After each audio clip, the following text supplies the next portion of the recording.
अस्सलामुअलैकुम dear friends, मुझे उम्मीद है कि आप सब ठीक ठाक होंगे। मैं आपको कलर की बुक का दूसरा चैप्टर पढ़ा रही थी। तो हम जो है ना हाइड्रोजन पेरोक्साइड के बारे में पीछे पढ़ रहे थे कि हाइड्रोजन पेरोक्साइड होती क्या है। अब आगे भी मज़ीद उसी टॉपिक को लेके चलेंगे। मुझे उम्मीद है कि आप जो है ना मेरी प्रीवियस वीडियो को देख रहे होंगे, लाइक कर रहे हैं, और जिसको जो चीज़ समझ नहीं आ रही वो मुझे कमेंट में पूछें, और मेरे चैनल को लाइक करें, सब्सक्राइब करें और शेयर भी करें उन लोगों में जिनको इस चीज़ की नीड है। चलिए अब हम हाइड्रोजन पेरोक्साइड की तरफ आते हैं। हमारा टॉपिक जो हमारा लेसन चल रहा है उसका टॉपिक 4 है हाइड्रोजन पेरोक्साइड का कलर के अमल में किरदार। कि हाइड्रोजन पेरोक्साइड का कलर के अमल में, जो हम बालों में कलर लगा रहे होते हैं, उसके अमल में उसका क्या किरदार है। ठीक है, ये एक चार्ट सा बना हुआ है उसके ऊपर कि उसकी स्ट्रेंथ हमारे कलर की है, ये हमारा कलर है, उसके हम जो है ना उसका टाइमिंग है ये कि हम उसको अगर 5 मिनट रखते हैं तो हमारा कलर कितनी देर में असर करता है। अगर 5 मिनट रखते हैं तो उसमें 20% या 10% कलर आएगा बालों में। अगर उसी तरह टाइम का दुरानिया बढ़ाते जाएंगे तो हमारा कलर बालों में अच्छा जो है ना जज़ब होता जाएगा, बालों के अंदर एब्जॉर्व होगा। वो उसकी एप्लीकेशन अगर को किए हुए अगर 60 मिनट हो जाए तो वो बालों के अंदर बहुत अच्छी तरह डिपॉजिट हो जाएगा। जिस तरह का हम कलर चाह रहे हैं वो टाइमिंग पे डिपेंड करता है। अगर कलर फार्मूला में कलर डिपॉजिट की अच्छी सलाहियत है और फिर भी ग्रे कवरेज नहीं हो रही, यानी कि अगर हमारा कलर अच्छी डिपॉजिट रखता है लेकिन उसके साथ ग्रे कवरेज नहीं हो रही, तो इसका मतलब ये है कि जो सफ़ेद बाल हैं वही रेजिस्टेंट है। यानी वो बाल जो अपने अंदर उनका जो क्यूटिकल है ना, उनका वो क्यूटिकल ओपन नहीं हो रहा। वो अपने अंदर बाल जो है ना वो सख्त बाल है, वो इसको अपने अंदर जो है ना कलर को डिपॉजिट नहीं कर पा रहा।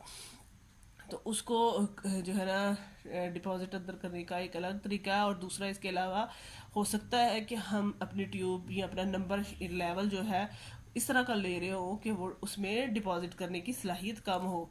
कलर के डिपॉजिट होने का इन्हिसार इस बात पर होता है कि कलर ट्यूब में कलर पिगमेंट कितना है, यानी उसके अंदर कलर को डिपॉजिट करने वाला जो पिगमेंट है वो कितना है। अगर ग्रे हेयर कवरेज करनी हो और वो सही तरीके से नहीं हो रही तो उसका मतलब है कि जो कलर का लेवल इस्तेमाल किया जा रहा है या नहीं इस्तेमाल हो रहा है उसमें कलर डिपॉजिट की इतनी सलाहियत नहीं है जितना हाई लेवल कलर का होगा।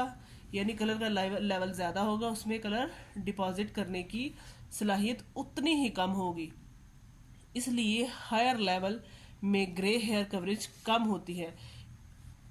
ये हायर लेवल ये होता है, यानी उसमें कलर के जो ये हमारी ट्यूब बनी हुई है उसके ऊपर 10 नंबर की तो ये 10 नंबर जो है उसके ऊपर 10 लेवल के अंदर डिपॉजिट करने की आप सलाहियत देख सकते हैं कि कितनी कम है। जिस तरह हमारा नंबर छोटा होता जाएगा उसी तरह उसकी डिपॉजिट करने की सलाहियत बढ़ती जाएगी। अगर हम डार्कर शेड यानी छोटा लेवल लेंगे तो उसमें डिपॉजिट करने की सलाहियत ज़्यादा होगी।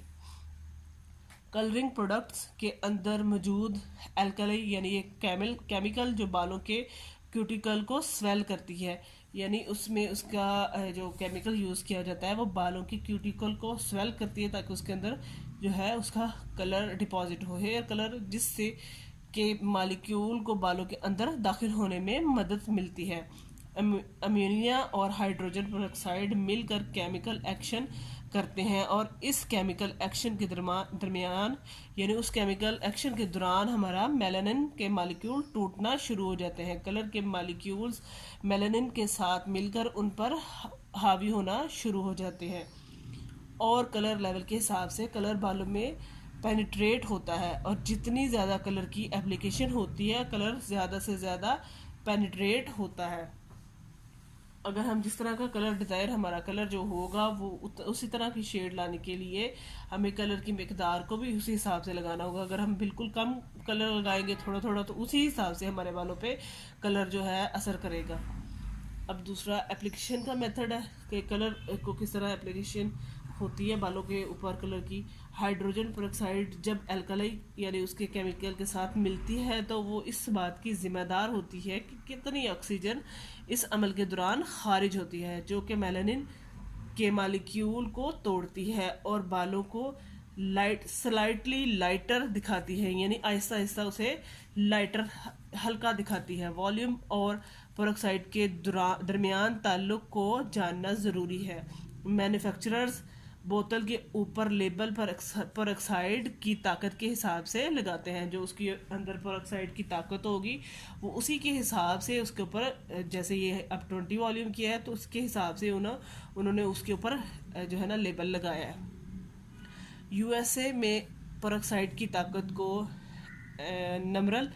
न्यूमेरिकल व्यू से जाहिर किया जाता है और साथ वॉल्यूम का लफ्ज़ लगाते हैं, मसलन वॉल्यूम 20। जबकि कनाडा और इंग्लैंड जैसे ममालिक में पेरोक्साइड की ताकत को परसेंटेज के हिसाब से जाहिर किया जाता है, जैसे 6%, 9% या 12%। जैसा कि मैंने पहले भी बताया था कि वॉल्यूम जो 10 वॉल्यूम है उसमें 3% हमारा जो है पेरोक्साइड का उसकी मिकदार होती है, और जो 20 वॉल्यूम है उसमें 6% उसमें पेरोक्साइड की मिकदार मौजूद होती है हाइड्रोजन पेरोक्साइड की, और 30 वॉल्यूम में 9% हाइड्रोजन पेरोक्साइड की मिकदार होती है, और 40 वॉल्यूम में 12% हाइड्रोजन पेरोक्साइड की मिकदार होती है।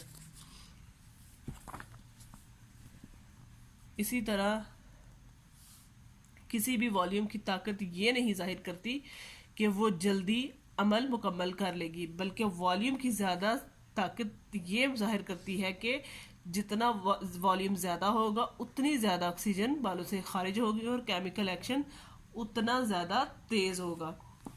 अगर हम 1 औंस कलर ले रहे हैं तो वो 29.5 ml होगा हमारा, और अगर 1 औंस कलर है तो वो कितना ग्राम होगा हमारा 28.3 ग्राम।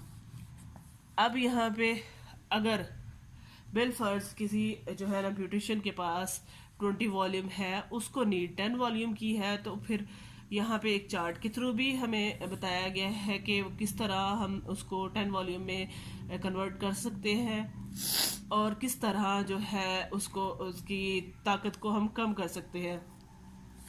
यहाँ पे पेरोक्साइड की ताकत को डिस्टिल्ड वाटर को शामिल करके कम किया जा सकता है। उसका फार्मूला कुछ इस तरह होगा, यानी एक हिस्सा हम 20 वॉल्यूम का लेंगे और उसके अंदर एक हिस्सा यानी एक पार्ट, अगर जितना हमारा 20 वॉल्यूम है उतना ही हम डिस्टिल वाटर उसमें ऐड करेंगे तो हमारा 10 वॉल्यूम बन जाएगा। अगर कभी सैलून में कोई एक वॉल्यूम हमारे पास मौजूद ना हो तो खुद से वॉल्यूम बनाने का ये फार्मूला है कि एक हिस्सा हम 40 वॉल्यूम लेंगे तो एक हिस्सा हम 20 वॉल्यूम लेंगे, इक्वल क्वांटिटी में उनको करेंगे तो हमारा 60 वॉल्यूम बन जाएगा, और 60 को अगर हम डिवाइड करेंगे उसको हाफ करेंगे तो वो हमारा 30 वॉल्यूम बन जाएगा। इसी तरह यहाँ पे भी इसमें दिखाया गया है कि हमारे पास 1.5 औंस अगर 20 वॉल्यूम है तो उसमें हम आधा औंस वाटर अगर डालेंगे तो फिर 15 वॉल्यूम हमारा बन जाएगा, यानी वो 15 वॉल्यूम हमारा बन जाएगा। उसकी 20 से 15 वॉल्यूम हमारा हो जाएगा, उसकी मिकदार मतलब 5% उसका वो अंदर से उसकी जो है हाइड्रोजन पेरोक्साइड की ताकत कम हो जाएगी। अगर 1 औंस हमारे पास 20 वॉल्यूम मौजूद है, अगर उसमें हम डिस्टिल्ड वाटर डालेंगे 1 औंस तो वो हमारा 10 वॉल्यूम बन जाएगा।